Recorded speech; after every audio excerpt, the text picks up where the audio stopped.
So you're moving to Japan for a new job. It's an absolutely incredible opportunity, right? But that first week, wow. It can be a total whirlwind of paperwork, new cultural experiences, and just pure jet-lagged exhaustion. So let's break it down. We're going to walk through a real-world guide to navigating those first critical days, turning what could be chaos into a really smooth start for your new life. Okay, picture this. You've just landed after a super long flight. First stop, immigration. You're probably bracing for this huge, long, bureaucratic ordeal, aren't you? Well, prepare to be surprised. As this quote shows, the process can be shockingly efficient. I mean, imagine being guided to a little side office where an officer is literally waiting with your file and prints your official resident card right there on the spot. It's just an amazing, smooth start that completely defies expectations. Resident card in hand, you're officially in the country. Now, what's your very next priority? Getting connected. To pick up that SIM card you hopefully pre-ordered, you just need two things: your passport and that reservation email. And seriously, don't underestimate this step. Having a working Japanese phone number right away is absolutely crucial for, well, for everything that's coming next. All right, with your phone all sorted, you're ready for the main event of your first day. We're calling it the bureaucratic sprint.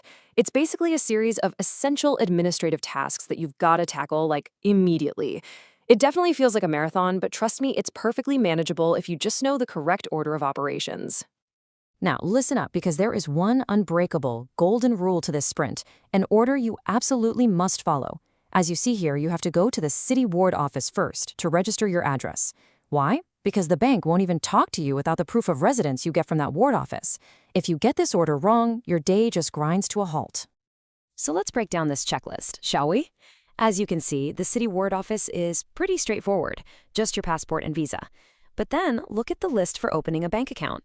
You need your brand new resident card, that proof of residence you just got, your name written out in katakana, your employee card, and, of course, your new phone number.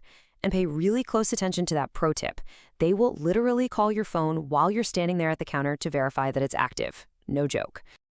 All that bureaucracy might sound pretty daunting, I know. But here's the key thing to understand. You're not expected to figure all this out by yourself. And this brings us to a really defining part of the Japanese onboarding experience, this incredible hands-on culture of support that companies provide for their new international hires. A perfect example of this guided process is the mandatory pre-employment health checkup. In Japan, this is a standard legal requirement, but instead of just telling you to go get one, your company will typically schedule it for you and often even send an HR rep along to guide you through the whole thing. So what can you actually expect from this checkup? As the list shows, it's pretty thorough. You'll fill out a medical history form and bring a urine sample with you. Then, once you're at the clinic, it's like a series of stations for hearing tests, body measurements, x-rays, and a blood test. It's a really comprehensive screening, and you'll get the results back in about 2 weeks. And this quote, wow, it reveals such a fascinating cultural nuance.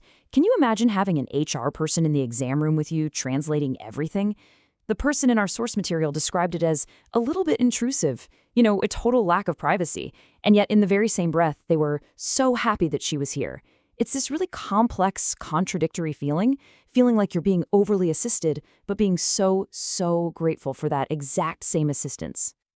This whole culture of support goes way beyond just helping you with paperwork.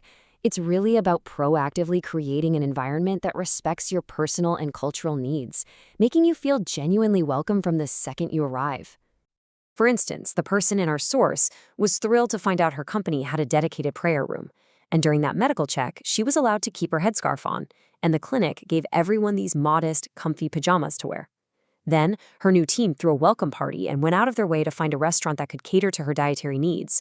You see, these aren't just policies, they're incredibly thoughtful human gestures. This slide gives us another perfect snapshot of this cultural difference, but this time with moving expenses.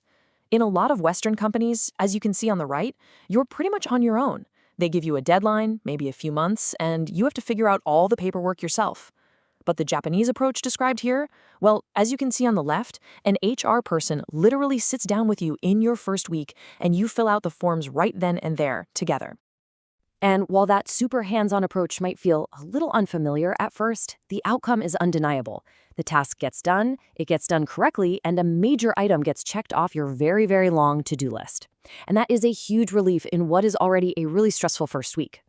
So, we've covered the bureaucracy, we've covered the company support, but what about the personal journey? Because beyond all the official appointments, you're also just you, a person dealing with the day-to-day challenges of adjusting to a brand new life in a brand new place. And this slide, this is the unglamorous reality of it all. You're battling a brutal 8-hour jet lag, waking up at the crack of dawn, and then hitting an absolute wall of exhaustion by mid-afternoon. With no company cafeteria to rely on yet, you're navigating convenience stores for meals and figuring out how to cook in a new kitchen. It's a week of pure survival mode, often ending with you falling asleep the second you walk in the door. But you get through it.